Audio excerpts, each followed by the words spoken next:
दोस्तों आरपीएससी द्वारा आयोजित एसीपी एग्जाम 2014 के अंदर एक क्वेश्चन आया है। If every non key attribute is fully functionally dependent on the primary key then the relation will be इन।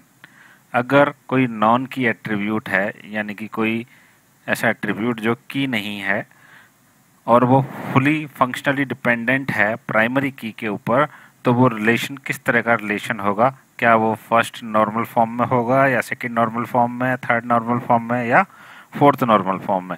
तो इसका जो सही आंसर है वो मैंने यहाँ ऑलरेडी लिख रखा है, बी इसका सही आंसर होगा। ऐसे छोटे क्वेश्चंस जो नॉर्मल फॉर्म से अक्सर आप पूछे जाते हैं, इन सबको देखने के लिए एक बार हम पूरी नॉर्मल फॉर्म्स को देख लेते हैं, तो ये छोटे क्वेश्चंस हमें प्रॉब्लम नहीं करेंगे। यहाँ मैंने 1 से लेकर के 6 तक नॉर्मल फॉर्म लिखी हुई है। फर्स्ट नॉर्मल फॉर्म होती है एटॉमिक वैल्यू। एटॉमिक वैल्यू का मतलब है कि एक टेबल की सेल के अंदर केवल एक ही वैल्यू होगी, एक से ज़्यादा वैल्यू नहीं हो सकती हैं। तो मोस्ट ऑफ दी जो टेबल्स होती हैं वो फर्स्ट नॉर्मल फॉर्म में तो होती ही हैं। अब बात आती है सेकंड नॉर्मल फॉर्म की। तो सेकंड नॉर्मल फॉर्म के लिए कंडीशन है कि पहले तो वो फर्स्ट नॉर्मल फॉर्म में होना ही चाहिए।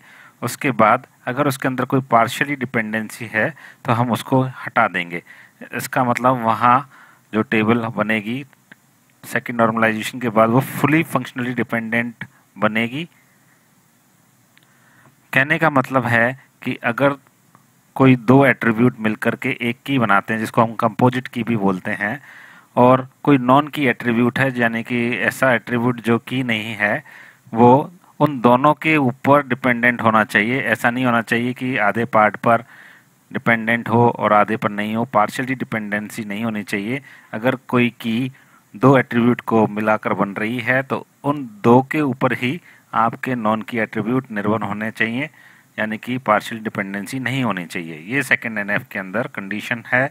सेकंड एनएफ के अंदर हम ये काम करते हैं, पार्शियल डिपेंडेंसी को हटा देते हैं। अब उसके बाद सेकंड नॉर्मल फॉर्म के बाद थर्ड नॉर्मल फॉर्म में आते हैं और इसके अंदर हम ट्रांजिटिव डिपेंडेंसी को हटाने का काम करते हैं। ट्रांजिटिव डिपेंडेंसी का मतलब है कि अगर कोई नॉन की एट्रीब्यूट किसी दूसरे नॉन की एट्रीब्यूट पर डिपेंडेंट होता है तो हम उसको हटा देते हैं। तो यहाँ लिखा हुआ है non key attribute not dependent on other non key attribute. तो हम ट्रांजिटिव डिपेंडेंसी को हटाने का काम करते हैं थर्ड नॉर्मल फॉर्म के अंदर। अब बात आती है VCNF की। तो आप देख सकते हैं ये पहले 1F में होगा कोई भी रिलेशन है, उसके बाद 2NF में, उसके बाद 3NF में, उसके बाद VCNF में आएगा।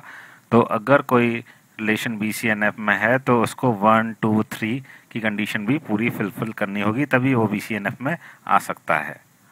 इसके अंदर हर डिटर्मिनेंट को कैंडिडेट की बनना होता है। हर डिटर्मिनेंट का मेरा मतलब है कि ऐसे एट्रीब्यूट जिससे पूरे रिकॉर्ड को पहचाना जा सके, उनको हम कैंडिडेट की बना सकते हैं। कैंडिडेट की का मतलब आपका पहले प्राइमरी की होता है, उसके बाद कैंडिडेट की होता है, उसके बाद सुपर की होता है। तो इन कीज़ के बारे में हम और आगे डिस्कस करेंगे।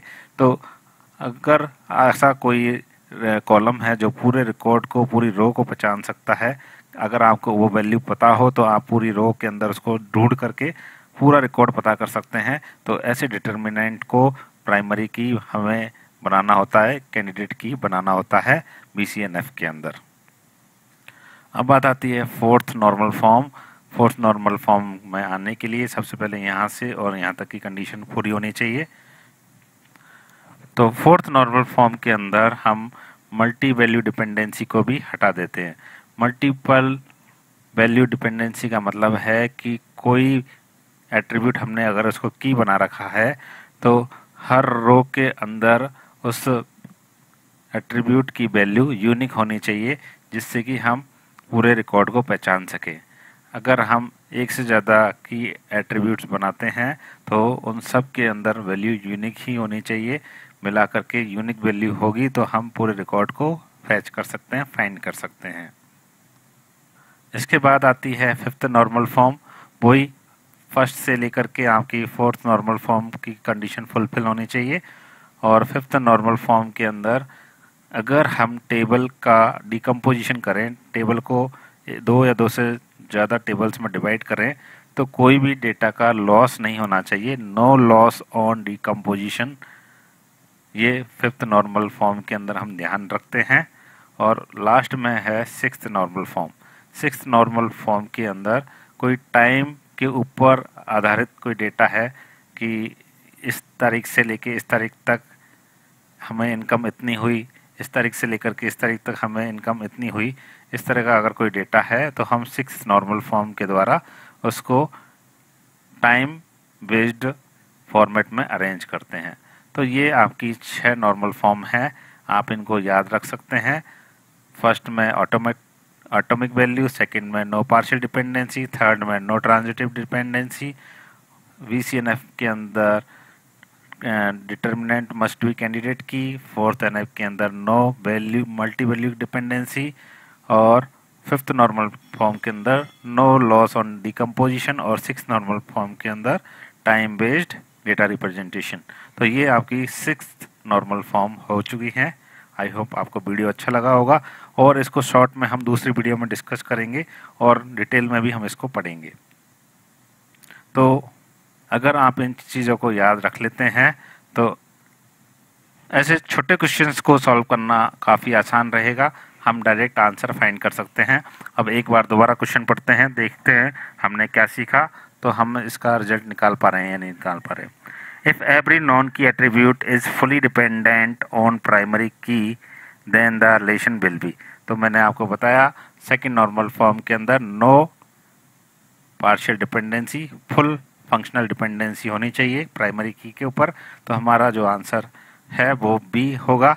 अब आपको क्लियर हो गया होगा।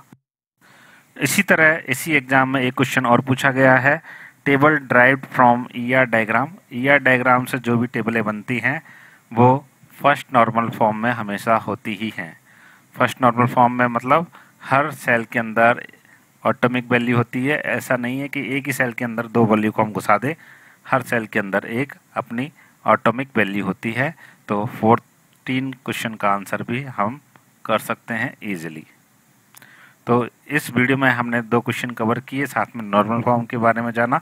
आई होप आपको वीडियो पसंद आई होगी। Thank you for watching this video.